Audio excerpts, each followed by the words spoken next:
Bankole, a handsome, wealthy young man, was at his home one afternoon when his mother decided to visit him. She walked to his house excited to see her son. When Bankole's mother arrived, she saw something very surprising. Bankole was outside washing clothes. But not just any clothes. He was washing his wife, Ralia's pants, holding it up, sniffing it if it was clean enough. And he was smiling happily while doing it. Bankole's mother called out, "Bankole, my son, what nonsense are you doing? Why are you washing your wife's pants?" Bankole looked up and smiled at his mother. "Hello, mother. I'm washing these because I need to finish all the chores before Madam Ralia, my wife, comes home." Bankole's mother, eyes wide open in shock, was very sad. She started to cry. "Bankole, stop that right now," she said with anger. But Bankole shook his head and said, "No, mother, I must finish before Madam Ralia returns. Please sit down and I'll make you some food when I'm done." Bankole's mother sat down, feeling very sad. She watched her son, tears rolling down her cheeks. But Bankole just kept washing with joy, humming a little song.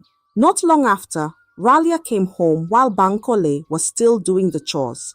She saw him busy and her face turned red with anger. Ralia didn't even say hello to Bankole's mother, who was sitting nearby. Instead, she walked straight to Bankole and shouted, "Why are not the chores done yet?" Bankole, scared, looked at Ralia and said, "I'm sorry, Madam Ralia.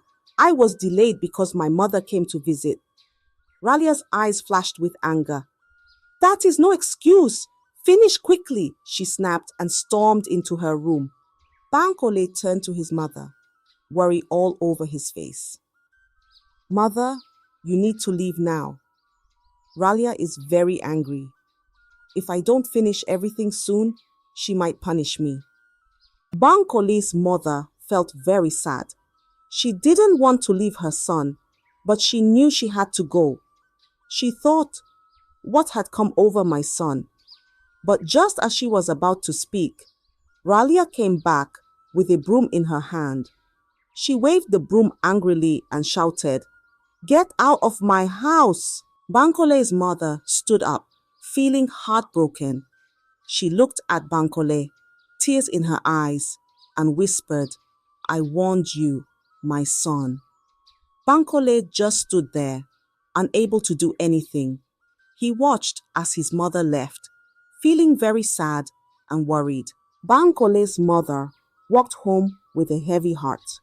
As she walked, she remembered the past and how it all started, because things weren't like this before. Just a few years ago, when Bankole fell in love with Ralia and was planning to get married to her, his parents had warned him before he married Ralia. They had said, "Bankole, my son, Ralia is not good for you. Her mother has a bad reputation in the village. She divorced 3 times and decided not to marry again." But Bankole didn't listen. He loved Ralia and believed everything would be fine. And for a while, it was. After their marriage, everything seemed great. Bankole and Ralia were happy, and everyone in the village thought Bankole's parents were wrong. However, as time goes, things started to change because no one knew the truth about Ralia. Ralia was a very jealous woman. She worried all the time that Bankole would leave her for another woman. This is because Bankole was handsome and rich, and many women admired him. And this made Ralia's jealousy grew stronger every day. This started gradually after their wedding. Bankole had been having very busy days at work. He stayed late most of the time to finish everything. And by the time he got home, he was extremely tired. Without saying a word to Ralia or eating the dinner she had prepared, he would go straight to bed and fall asleep. Ralia was very angry. She stared at the untouched food and fumed. How could he come home so late and not even talk to me, she thought. She would toss and turn all night, unable to sleep because of her anger and hurt feelings. Then, one morning, Bankole woke up early. He noticed that Ralia was not in bed. He felt a bit worried, but when he found her in the kitchen, he was relieved. "Good morning, Ralia," he said, trying to sound cheerful. Ralia didn't respond. She just continued cooking, her face cold and distant. Bankole quickly got ready for work, skipping breakfast. "I'm heading to work now," he told Ralia. She still didn't say anything, just kept her back to him. As Bankole left the house, Ralia's heart was heavy with hurt. She felt ignored and unimportant. "He didn't even eat the food I made for him," she thought. "Doesn't he care about me at all?" Ralia decided that she needed to teach Bankole a lesson. "He must understand that he can't just ignore me like this," she muttered to herself. She made a plan to make sure Bankole would never forget to give her the attention and respect she deserved. At work, Bankole was very worried. One of his important machines had broken down, and this was causing big problems for his business. He spent all day trying to fix things, but his mind was also at home.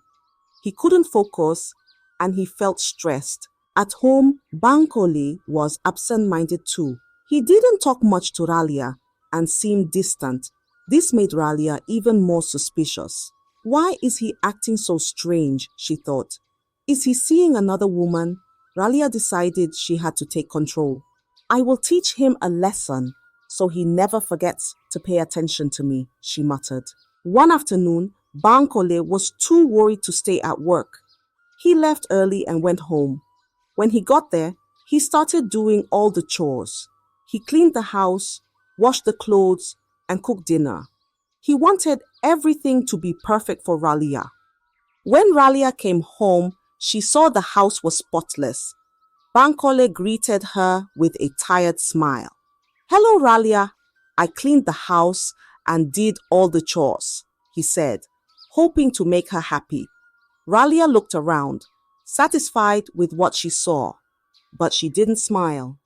Instead, she said, "Bankole, you must always finish the chores before going to work. Do you understand?" Bankole nodded, feeling a bit defeated. "Yes, Ralia, I understand," he replied. Ralia went to her room without another word. Bankole sighed deeply. He felt like nothing he did was ever enough. But he didn't want to make Ralia angry, so he decided to follow her orders from now on. The next day, Bankole woke up very early. He wanted to make sure everything was done before he left for work. He cleaned the house, washed the clothes, and cooked breakfast. By the time he finished, he was already tired, but he didn't want to upset Ralia. "Ralia, I'm going to work now," Bankole said, hoping to leave quickly. Ralia looked at him and said sternly, "You must be back before 2 p.m. today. Don't be late." Bankole nodded, feeling the pressure. "Yes, Ralia, I will be back by 2 p.m., he promised. Bankole rushed to work, but he arrived late. His assistant, Jerry, noticed and asked, "Why are you late, Bankole? Is everything all right?" Bankole didn't know what to say.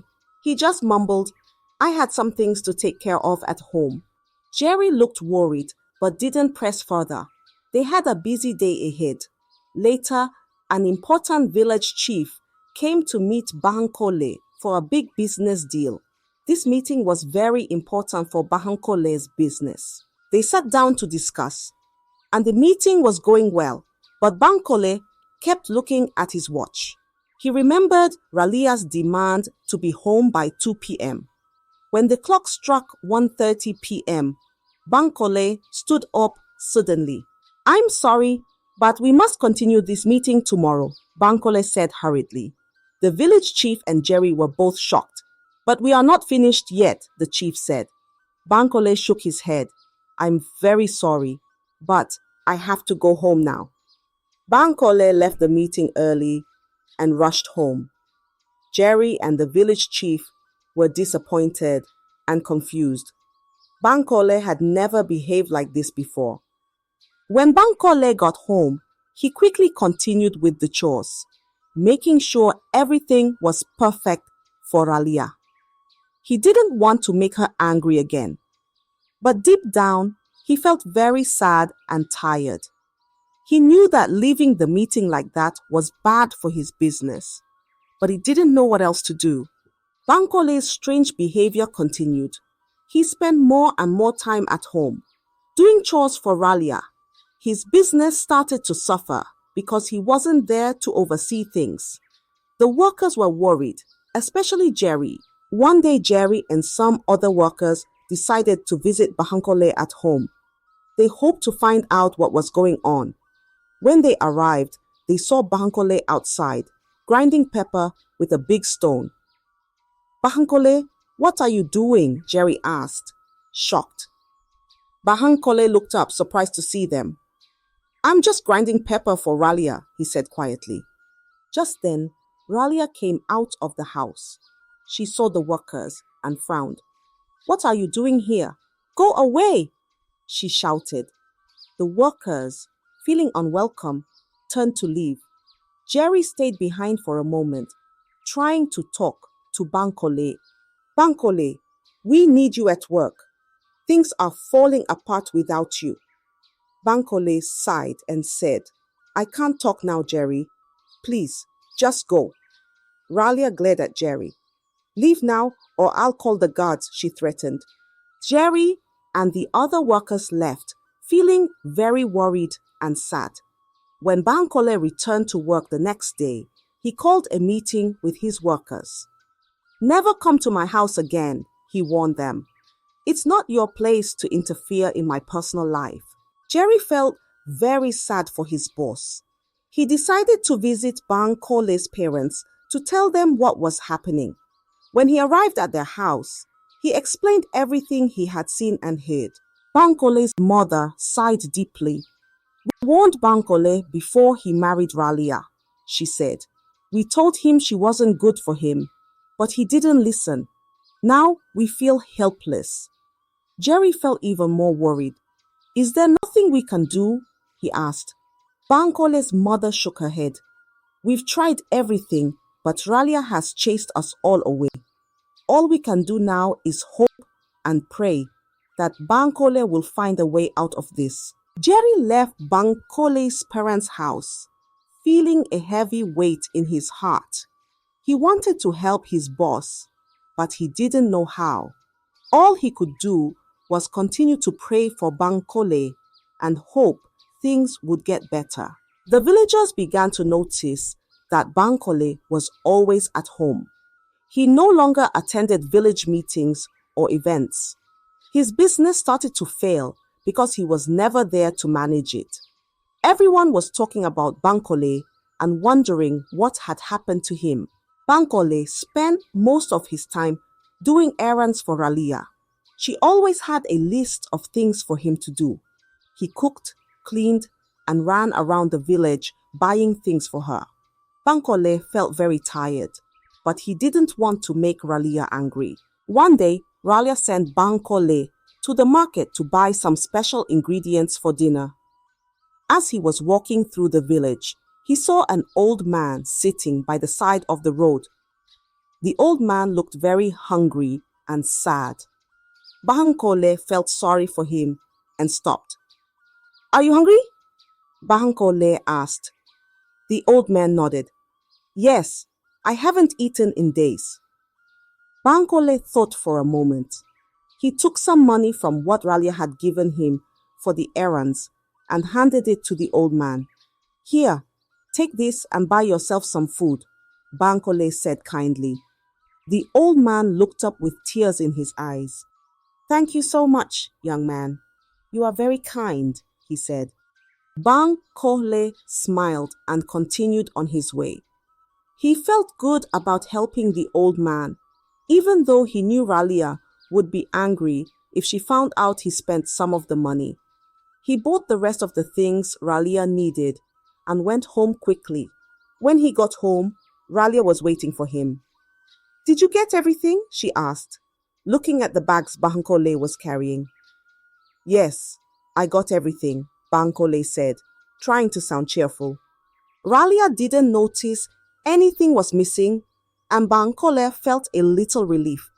But deep down, he knew things couldn't go on like this forever. His business was failing, and he felt more trapped every day. The kind act of helping the old man gave him a small bit of hope, but he knew he needed to find a way to change his situation. Ralia was very pleased that Bankole did everything she wanted. She liked that he only listened to her and ignored everyone else, but she wanted to make sure it stayed that way forever. So, she decided to perform a special ritual. One afternoon, when Bankole was out running errands, Ralia gathered some ritual items. She put them on the bed and lit a red candle. She wore a bright red outfit and started chanting strange words. The room filled with the smell of burning herbs and the soft glow of the candlelight. Meanwhile, Bankole finished his errands and hurried home. He called out as he walked through the door, "Ralia, I'm home." There was no answer. Bankole felt a little worried. He walked through the house, calling her name, but still no response. Finally, he opened the door to their bedroom. What he saw made him freeze in shock. Ralia was sitting on the bed, surrounded by strange items. She was dressed in red and chanting. The red candle flickered, casting eerie shadows on the walls. "Ralia, what are you doing?" Bankole screamed loudly, his voice echoing through the house. Ralia's eyes snapped open, and she looked at Bankole with surprise and anger. "You shouldn't be here," she shouted, her voice filled with rage. Bankole felt his heart pounding in his chest. He couldn't believe what he was seeing. "What is all this?" he asked, his voice trembling. Ralia stood up, her eyes blazing. "I'm making sure you stay under my control forever," she said coldly. Bankole backed away, feeling a mix of fear and sadness. He couldn't understand how things had come to this. He had loved Ralia and tried to make her happy. But now he saw the true extent of her jealousy and control. The noise from the argument attracted the villagers. They gathered outside, whispering and wondering what was happening inside Bankole's house. The scene was a turning point for Bankole. Bankole blinked, and it was as if a fog had lifted from his eyes. He realized that Ralia had been casting a spell on him all this time. He felt a mix of anger and sadness. "Ralia, how could you do this to me?" he asked, his voice trembling. Ralia looked at Bankole, her eyes wide with fear. "Bankole, please, I did it because I was afraid you would leave me. I wanted to make sure you stayed with me forever," she pleaded, tears streaming down her face. Bankole shook his head, feeling deeply hurt. "You wanted to control me, Ralia. This isn't love. This is wrong," he said firmly. The villagers outside grew more curious and started to whisper among themselves. They could sense that something serious was happening inside. Bankole took a deep breath and made a decision. "Ralia, you need to pack your things and leave. I can't live like this anymore," he said, his voice strong and resolute. Ralia fell to her knees, sobbing. "Please, Bankole, forgive me. I did it because I love you. I was scared of losing you," she cried. Bankole's heart ached, but he knew what he had to do. "This is not how love should be, Ralia. You need to go," he said, turning away from her. The villagers watched as Ralia slowly stood up, and began to pack her things. They were shocked and saddened by the scene, but they knew that Bankole was making the right decision. As Ralia left the house, the villagers whispered among themselves, feeling a mix of sorrow and relief for Bankole. Bankole stood at the door, watching Ralia walk away. He felt a deep sense of loss, but also a newfound clarity. He knew he had to rebuild his life and his business, and he hoped that one day he would find true happiness. As Ralia walked out of the house, the villagers' whispers grew louder. They were angry and felt betrayed by her actions. Some of them stepped forward shouting, "She has bewitched Bankole. She must be punished." The crowd grew restless, and a few villagers picked up sticks and stones. Seeing this, Bankole quickly stepped between Ralia and the angry villagers. "Stop! Leave her alone," he shouted. The villagers paused, looking at Bankole in surprise. "But Bankole, she tried to control you with dark magic," one of them exclaimed.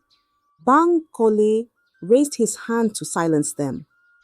"I know what she did was wrong, but violence is not the answer. Let her leave peacefully," he said firmly. Ralia stood trembling, tears streaming down her face. She regretted her actions deeply and realized the pain she had caused. "I'm sorry, Bankole. I never meant to hurt you.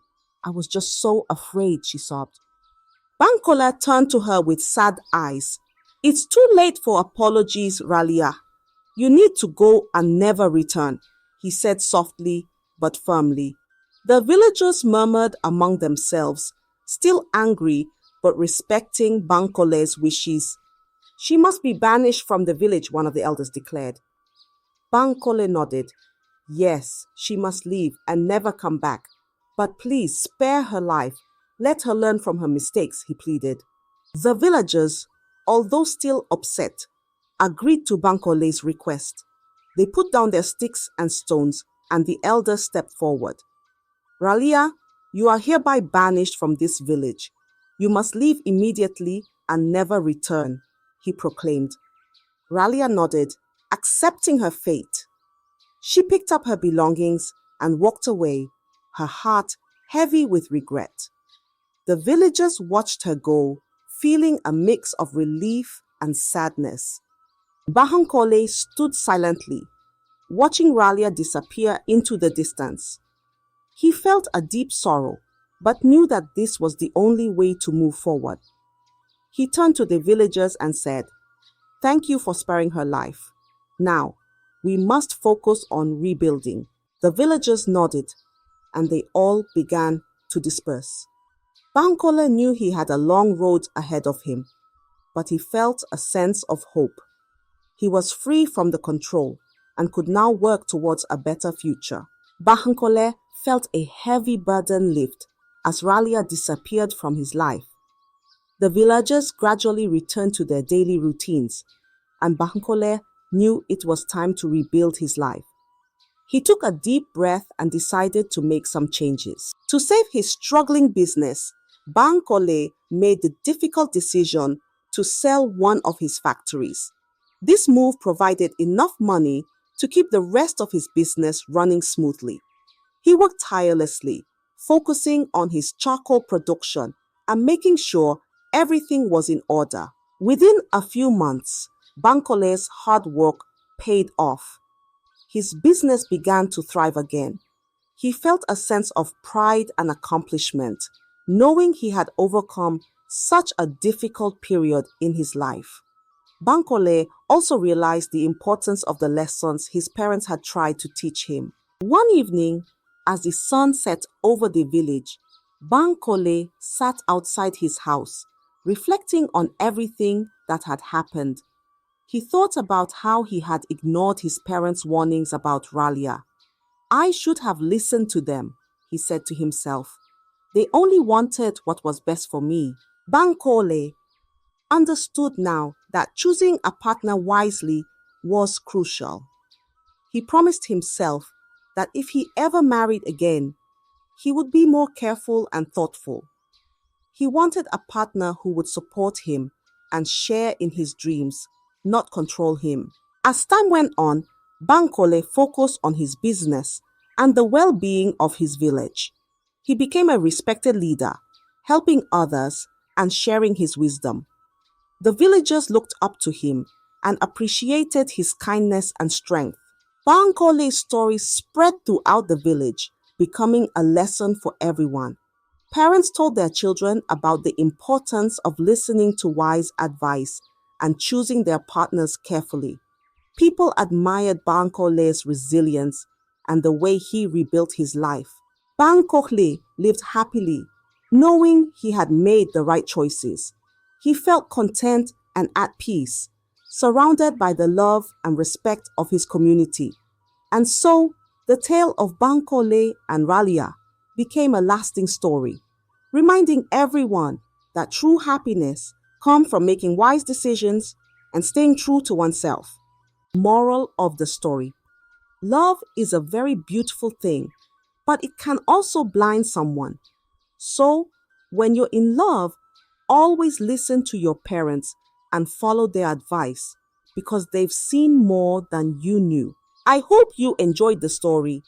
If so, please like the video, comment what you learned from the tale, and don't forget to subscribe to the channel for more enchanting tales just like this one. Thank you.